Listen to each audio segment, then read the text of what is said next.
Now the Muslim should always be the one whose eyes are open, whose heart is open, and whose ears are open to learn and to understand and to think. And the Muslim should be the one who takes lessons from that which is within him and that which he sees around him. And the truth is always the truth, even if the rejectors reject it.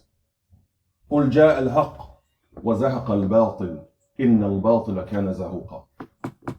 Say, the truth has come, and falsehood has vanished. Indeed, falsehood will always vanish. But rejection of the truth is a problem that is common to man,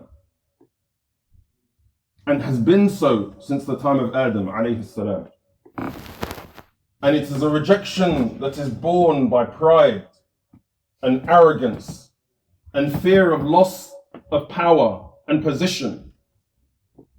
Allah says of those who will not see, it is not that their vision is blind, but rather it is the hearts inside their chests that are blind.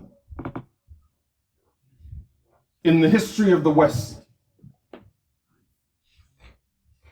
there was a man called Galileo Galilei, who was an astronomer and an engineer. And this was in the 17th century. And he observed the world and saw the truth for what it was. That the sun was the center of our galaxy. This was called the heliocentric model, and it had been proposed by a man called Nicholas Copernicus previously. But the pride and the arrogance of the establishment meant that at that time they could not accept it. They could not accept that they thought that they themselves were the pinnacle of creation, and that the earth must be the center of the universe. And so, although this man, Galileo Galilei, examined the world and saw the truth for what it was, they would not believe him. And so they hounded him, and they persecuted him, and they said that he was a heretic, and they tried him.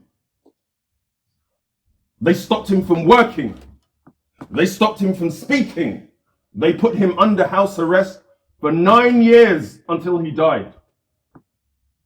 But the truth is the truth, even if the deniers deny it. In the 19th century, a man called Ansel Semmelweis, a Hungarian physician, noticed, and this is the West I speak of, not the East or other areas of the world, noticed that in the West, childbirth was extremely dangerous, such that 1 in 5 women died in childbirth. And he noticed the difference between 2 hospitals. In one, very few of the women died. And in the other, 1 in 5 of them died. And these hospitals were made for the poor.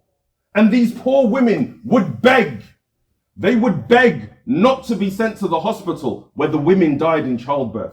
They would beg to be allowed to give birth on the street, then be taken to this hospital where the women died in childbirth. And what did this Ansel Semmelweis note?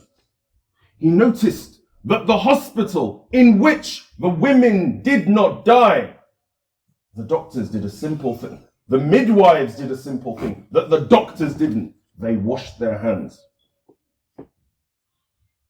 But the establishment could not accept it. And the establishment could not accept that their practices and their arrogance meant that they were killing women, even though these poor women were begging not to be sent to these hospitals. And so they hounded him, and they insulted him, for years until he broke down. And then this same establishment threw him into an insane asylum where the guards beat him.